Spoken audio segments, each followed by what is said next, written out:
पर जोरदार लड़ाई लड़ी और 1,01,661 वोट देकर के ये वर्चस्व कायम करा दिया दिया मजबूत।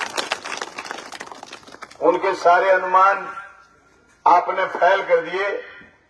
जो लोग लोगों को खरीदने तक की बात कर रहे और जो लोग गांव में बोलते ही कहते थे हम तो 30,000 से जीतेंगे, 20,000 से जीतेंगे, वो जरूर अपनी चालाकियों में थोड़े से कामयाब हो गए। पर आपने जो जोरदार लड़ाई लड़ी, इस बात का मैं धन्यवाद देने आया हूं कि आपने काम को अप्रिशिएट कराया, काम को पहचाना। और आपको अंदाजा नहीं था कि ये 1100-1200 वोट आके, नहीं तो मुझे पक्का भरोसा है आप अकेले मुंसरी सीट आ जीते। जिस भी गांव में जा रहे हैं विधायक जी पेड़ों को पटियोनी तो सामान में रैली निकले हो चोरी बेंगे करी हुए देखे करी सामान अपनी रैली 3 गुनी बड़ी थी उनसे। और अपने लोग इतने भारी उत्साह के साथ रैली में गए थे कि पिछले 5 साल में जो हमने काम करा उस काम के बल पर लोग हमारे साथ खड़े हुए।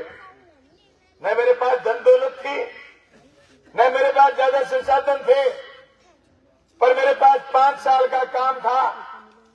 और एक एक किसान, एक एक नौजवान, माता और बहने, जिनको व्यक्तिगत लालच नहीं था, खुद के काम का लालच नहीं था, सार्वजनिक कामों को पहचानते थे, वो लोग और इस बादरा तहसील की आधी आबादी मेरे साथ खड़ी हो गई। मैं धन्यवाद करना चाहता हूं।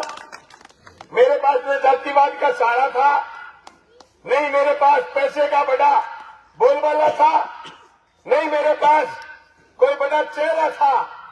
आपके पास सिर्फ और सिर्फ मेरे पास जो सीधे साधे लोग थे जिनके बल पर हमने 1,01,661 वोट लिए।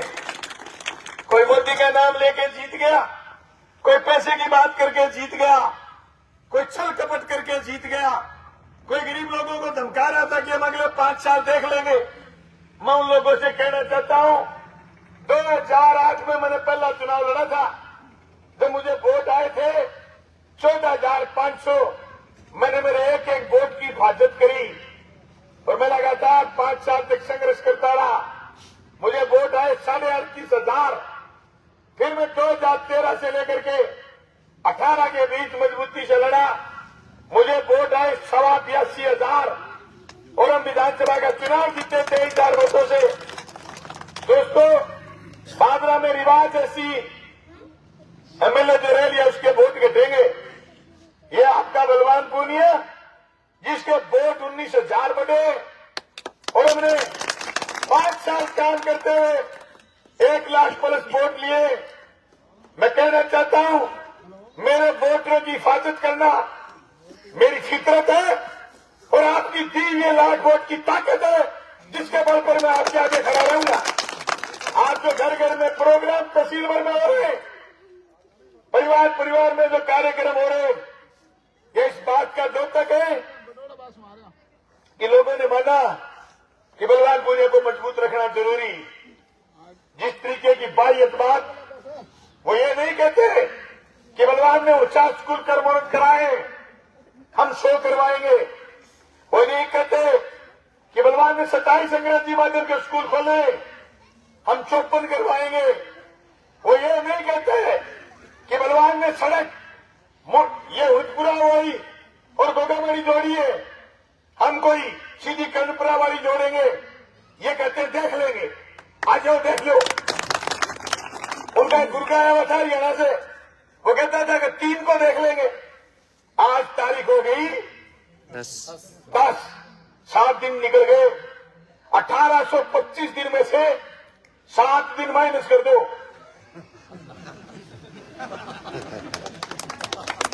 1825 में से 7 गए और यूं ही कट जाएगा सफर हंसते हंसते। ये 7 दिन जो निकले इस बात के साथ निकले कि चुनाव तो मैं 13 में भी आ रहा था, साथियों में निराशा आई थी। इस चुनाव के बाद जो जोश आया लोगों में, हार के बाद मुझे खुद को अचंभा हो रहा। मुझे पिछली बार लोकसभा के चुनाव में सिर्फ 10,000 वोट मिले से तहसील से। अब की बार लोग कहते हैं कि बलवान लोकसभा लड़, हम वोट देंगे। सबको पता है लोकसभा में 9 विधानसभा क्षेत्र है। इंडिया गठबंधन अगर होगा और मेरी पार्टी अगर चूरू से इंडिया गठबंधन की टिकट ले लेगी तो मैं लोकसभा लड़ूंगा, नहीं मैं बिना काम लोकसभा में सीधा खड़ा नहीं होऊंगा। पर मैं कहना चाहता हूं, लोग चूरू से, तारानगर से, राजगढ़ से और नॉर्थ से इतने ज्यादा लोगों के फोन आए कि बलवान पूनिया का विधानसभा में बोलना बहुत जरूरी था। मुंसरी के लोगों, जब विधानसभा चलेगी और शाम को कोई देखेगा कि बलवान पूनिया यहां होता तो इस मुद्दे पर यह बात कहता। जब विधानसभा चलेगी तो लोगों को याद आएगी कि बलवान पूनिया शिक्षा पर कैसे बोला, फसल बीमा पर कैसे बोला, सड़क के लिए कैसे बोला, अंग्रेजी माध्यम के लिए कैसे बोला, बलवान पूनिया नहरों के पूरे पानी के लिए कैसे बोला। 1000 हथकंडे अपनाए भारतीय जनता पार्टी के लोगों ने। हरियाणा में उनका राज था, सारी बेईमानी करी, लेकिन फिर भी मैं कहना चाहता हूं, मैं रामगढ़ गांव से आया हूं। रामगढ़ में 3 खाड़े बन गए। अभी सिर्फ 10 जगह कार्यक्रम हुए। 3 लाख रुपए की लोगों ने आर्थिक मदद करी है और ये कहा है कि 10 दिन के बाद दोबारा समय देना, 5 लाख रुपए मदद और करेंगे। बलवान पूनिया तुम संघर्ष करो, हम तुम्हारे साथ। जो ही काल गजरा में, झिलोदा में, भानगढ़ में, श्रीदानपुरा, बुढ़ेर में स्वागत कार्यक्रम हो, लोग आर्थिक मदद करी। बीजेपी वाले में बात लगी क्या चंदा गैंग शुरू हो गई। मैं कहना चाहता हूं, एमएलए जीत गया बाबूजी और करोड़ों रुपए लगा के जीता है। बादरा में जिस दिन बलवान पूनिया जीता था, बादरा की सड़कों पर जश्न बने थे। हजारों हजार लोग सड़कों पर निकले थे, रंग गुलाल खेलते हुए। 5 साल होने बादरा में विकास के काम की कमी नहीं छोड़ी। बाबूजी जीते, अगले दिन मुंसरी नहीं आए, न बादरा गए, तरकावाली में गए। जिस आदमी ने पैसे खर्च करे विधायकी वहां छोड़ के आए। मैं कहना चाहता हूं, जो पैसे चुनाव में बलवान पूनिया के खर्च हुए वो भाजपा की जनता दे रही है। पहले भी जनता ने मुझे चुनाव लड़ाए थे और मैंने 5 साल इसीलिए तसल्ली से काम करा था।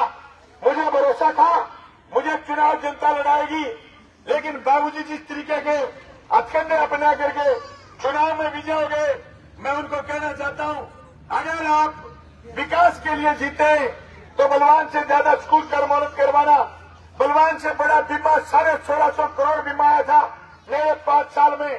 तुम बीमा ज्यादा लेके आना। शी माइनर में चला था, शी में चला था नथुआनिया माइनर, तुम सी टूटने मत देना। अगर बलवान पूनिया से ज्यादा काम करना चाहते हो, मैंने 112 करोड़ रुपए के खाड़े स्वीकृत करवाए थे, 84 करोड़ के खाड़े स्वीकृत कराए थे। तुम भी 200 करोड़ रुपए खाड़ों के लिए लेकर के आना। अगर बलवान पूनिया से ज्यादा काम करना चाहते हो तो मैंने 4 पीएचसी खोली थी, 1 सीएचसी खोली थी, 1 उप जिला अस्पताल खोला था। तुम 8 पीएचसी लेकर के आना और 1 जिला अस्पताल भी तुम गोगामड़ी में या रामगढ़ में बढ़ा के दिखाना। बलवान पूनिया का मुकाबला करते करते आंख फटी है। जिस दिन किसी मोटरसाइकिल वाले का चालान हो जाएगा, चाहे उसने वोट बाबूजी को दिया है, उसको बलवान पूनिया याद आएगा और ये कहेगा कि 5 साल बलवान पूनिया ने चालान नहीं होने दिया। उसको याद आएगी जिस दिन किसी का लकड़ी का रेड़ा पकड़ा जाएगा तो उसको बलवान पूनिया याद आएगा कि 5 साल किसी ने यूं हाथ नहीं दिया। रह रह करके याद आएगी लोगों को। जिस दिन तहसील के किसी भी चौराहे पर पुलिस खड़ी मिलेगी, लोग कहेंगे बलवान गरीब था लेकिन उसके शासन में कभी पुलिस सड़क पर खड़ी नहीं हुई। दोस्तों, बाबूजी के लिए मैंने इतनी बड़ी लीक निकाल के छोड़ी है, उस लीक को वो पूरा नहीं कर सकता। होगा बड़ा आदमी, होंगे उसके पास करोड़ों रुपए, होंगे उसके पास मोदी का पोस्टर, लेकिन बलवान पूनिया जितना काम करके दिखा दे, मान जाएंगे। मैंने गंभीर चुनौती छोड़ी है मेरे सामने वाले जनप्रतिनिधि के लिए। मैंने 3 कॉलेज खोले थे, मैंने 3 कॉलेजों की अधिसूचना जारी करवाई थी, 2 के काम चल रहे। एक कॉलेज जो ग्रामीण को मैंने सरकारी करवाया था, उस ग्रामीण कॉलेज को वापस उसने प्राइवेट करवाने के लिए उसके आदमियों ने प्रस्ताव लिख करके भेजा है। मैं कहना चाहता हूं, ये फितरत का आपका मुझे पहले पता था, इसलिए मैं गांव गांव गली गली कहता था, जो बलवान पुनिया ने काम शुरू करे ये काम ये पूरे नहीं करेंगे। और जिस दिन ओपीएस बंद हो जाएगी, जैसे अंग्रेजी के अखबार में खबर छपी है दिल्ली से कि छत्तीसगढ़ और राजस्थान में जो पुरानी पेंशन शुरू करी है गहलोत साहब ने और बलवान पुनिया ने जो आवाज उठाई थी, वो अगर ओपीएस बंद हो गई तो आपके गांव में 2004 के बाद लगे हुए कर्मचारी माथा पटक के रोएंगे और ये कहेंगे कि हमने हमारे हाथ से जिस तरीके से बंजारा अपना कुत्ता मार के रोया था, उसी तरीके से अपने हाथ से जनता की बात करने वाला एमएलए हरा करके वो कर्मचारी रोएंगे जो आज किसी पोस्टिंग के लिए, आज किसी ट्रांसफर के लिए और वोट डाल के चले गए अपने उस भारतीय जनता पार्टी जैसी दुश्मन पार्टी को, जो कर्मचारी हित में नहीं है, जो किसान हित में नहीं है, जो मजदूर हित में नहीं है, जो जनता के हित में नहीं है, बड़े पूंजीपति के हित में। उस दिन बलवान पुनिया उनको याद आएगा। मैं कहना चाहता हूं, बलवान पुनिया का किसान भवन खुला मिलेगा जना, हम फिर लड़ेंगे, फिर लड़ेंगे, लड़ेंगे।